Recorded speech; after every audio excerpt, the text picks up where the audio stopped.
바로 모두 자리에 앉아주시기 바랍니다.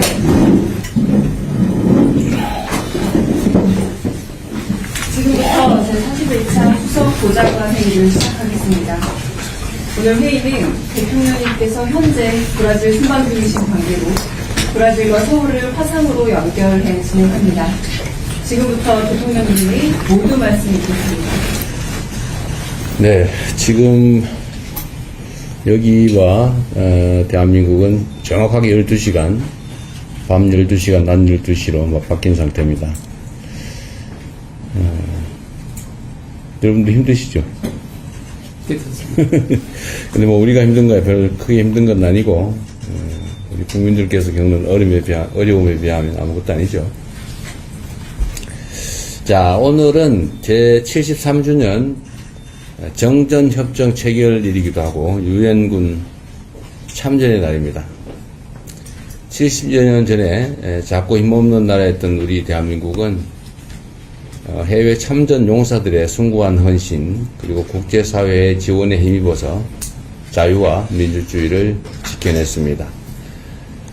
전쟁의 잿더미 위에서 우리 국민들은 한강의 기적을 빚어냈고 이제 대한민국은 세계 최초로 도움받던 나라에서 도움 주는 나라로 바뀌었습니다. 글로벌 핵심 강국으로 성장한 대한민국은 이제 인류 문명의 새로운 전환점이 될 인공지능 혁명의 최첨단에 서 있습니다. 그리고 이번 샌프란시스코 인공지능 선언은 우리 대한민국이 인공지능 시대를 이끄는 대체 불가한 선도자로 도약하겠다라는 국가적인 출사표입니다. 특히 초대규모의 공급, 투자 협력 등을 통해 글로벌 빅테크와의 파트너십을 인공지능 동맹 수준으로 격상했고 세계적인 벤처 캐피털과의 협력 기반도 더욱 강화하기로 했습니다. 정부는 이런 성과들이 우리 경제의 더 큰 도약과 국민 삶의 실질적 개선으로 이어질 수 있도록 후속 조치에 만전을 기해 주시기 바랍니다.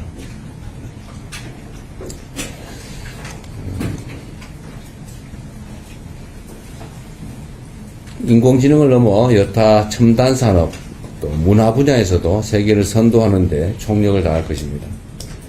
우리 정부 출범 이후에 첫 남미 순방이 이제 본격적으로 시작됐습니다.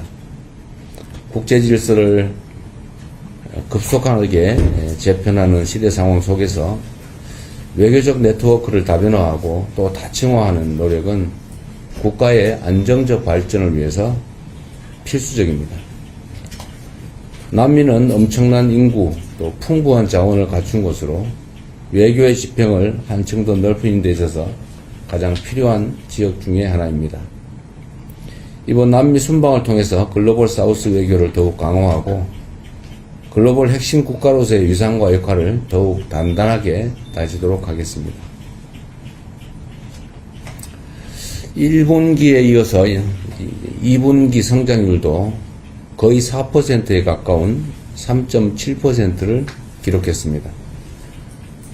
실질 국내 총소득 증가도 38년 만에 최고치인 15.6% 정도를 나타내고 있습니다. 수출을 중심으로 내수와 설비 투자가 고른 회복세를 보이는 덕분입니다. 다만 이러한 경이적인 숫자들의 이면에는 청년 고용 부진과 중소기업의 높은 대출 연체율 같은 그런 어두운 그림자도 있습니다. 만일에 성장의 과실이 일부 계층과 부문에만 집중되면 경제적 불균형이 심해질 것이고 결국 어렵게 살아가는 경제도 다시 식을 수밖에 없습니다. 윗목과 아랫목이 고루 따뜻해야 방 안의 온도가 오래 유지되는 것처럼 지속 가능한 경제 발전을 위해서는 성장의 온기가 널리 퍼지도록 정부가 노력해야 합니다.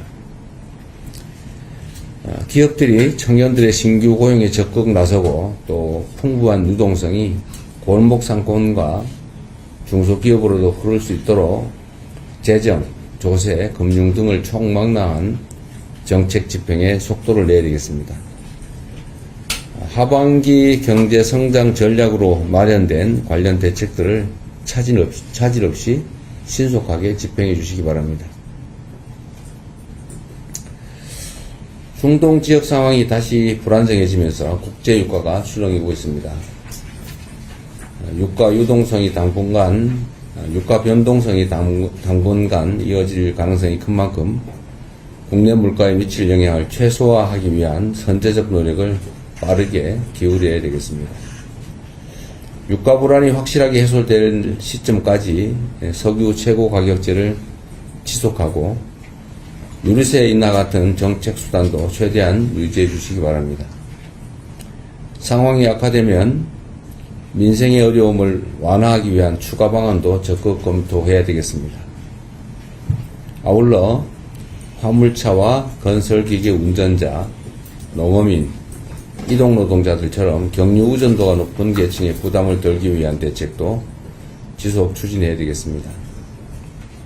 모두가 힘든 시기를 악용해서 불법적 돈벌이에 나서는 행태 역시 확실하게 단죄해야 되겠습니다. 이번 중동 전쟁을 틈타서 국내 정유사들이 수십조 원 규모의 담합 행위를 했던 것이 수사 결과 드러났습니다. 기름뿐 아니라 다른 핵심 민생 품목들에 대해서도 매점 매서 담합 행위 같은 사례가 발생하지 않도록 관계 당국이 시장 교란 행위 단속에 만전을 기해 주시기 바랍니다. 장마가 끝나고 이번 주부터 본격적인 무더위와 함께 휴가철이 시작됩니다. 우리 국민들께서 편안하게 가족과 함께하는 시간을 즐기실 수 있도록 정부는 물가와 안전 등 민생 대책 전반을 꼼꼼하게 점검해 주시기 바랍니다. 이런 시기일수록 어려운 국민의 삶을 구체적으로 살피는 게 중요합니다. 변변한 냉방장치 없이 무더위를 견디고 계시는 쪽방촌 주민들, 또 치솟는 물가에 휴가는커녕 반찬거리 걱정부터 앞서는 서민들, 좁은 취업문을 뚫기 위해서 이 순간도 땀 흘리는 청년들, 가족을 위해서 폭염 속에서도 달궈진 아스팔트를 달려야 되는 이동 노동자들, 물건을 하나라도 더 팔기 위해서 잠까지 줄이며 가게 문을 여는 동네 사장님들, 이런 국민들 모두가 오늘은 고단해도 내일은 더 나아질 것이다 라는 희망을 가지실 수 있도록 저와 정부는 매 순간 전심전력을 다하겠다는 말씀을 드립니다. 국민 여러분, 이번 한 주도 힘들긴 하지만 활기차게 시작하시기 바랍니다. 이상입니다. 고맙습니다. 지금부터 비공개로 전환됩니다.